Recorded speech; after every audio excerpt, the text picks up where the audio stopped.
ideal American economy. Franklin's insight was that electricity was actually just positive charge flowing to cancel out negative charge. And he believed this simple idea could solve the mystery of the Leyden jar. As the jar is charged up, negative electrical charge is poured down the wire and into the water. If the jar rests on an insulator, a small amount builds up in the water.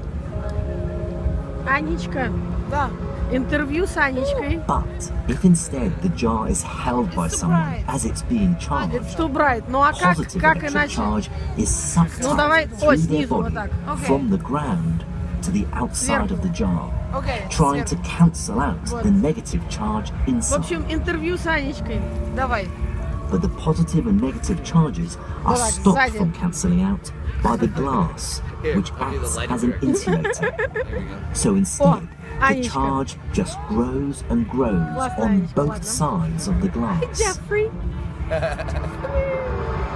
Then, touching the top of the jar with the other hand completes a circuit, allowing the negative charge on the inside to pass through the hand to the positive on the outside, finally cancelling it out. The movement of this charge causes a massive shock and often a spark.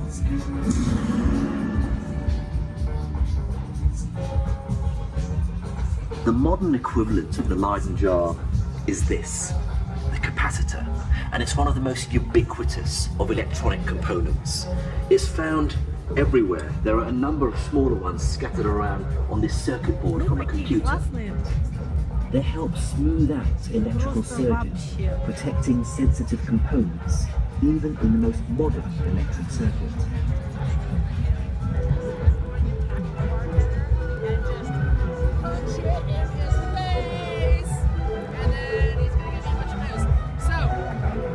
Solving the mystery of the Leyden jar and recognizing lightning as really a kind of electricity were two great successes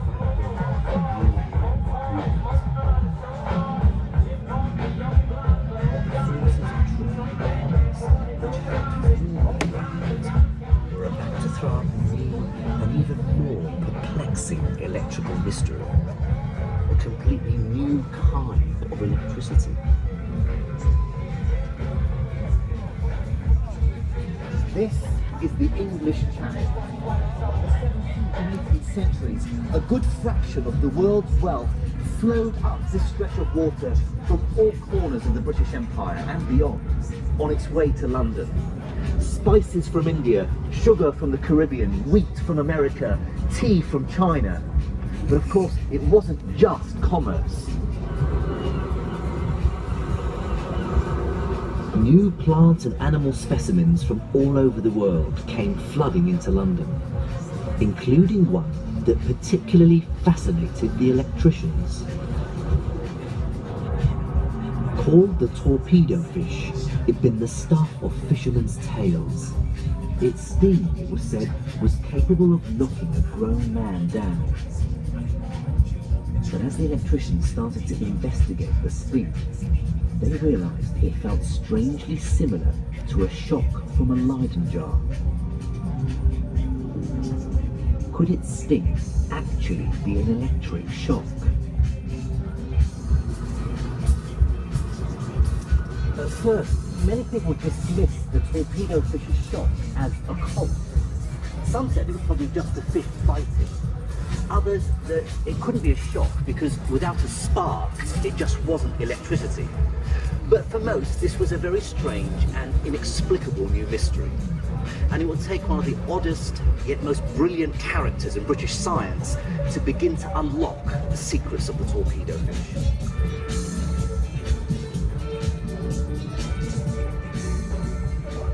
This is the only picture in existence of the pathologically shy but exceptional Henry Cavendish. This one only exists because an artist sketched his coat as it hung on a peg, then filled in the face from memory. His family were fantastically rich. They were the Devonshires, who still own Chatsworth House in Derbyshire. But Henry Cavendish decided to turn his back on his family's wealth and status, to live in London near his beloved Royal Society, where he could quietly pursue his passion for experimental science. When he heard about the electric torpedo fish, he was intrigued. A friend wrote to him, "On this, my first experience of the effect of the torpedo, I exclaimed that this is certainly electricity. But how?" Так и живем. Классно живем. And to work out how a living thing Вот. could produce Всем привет. electricity, he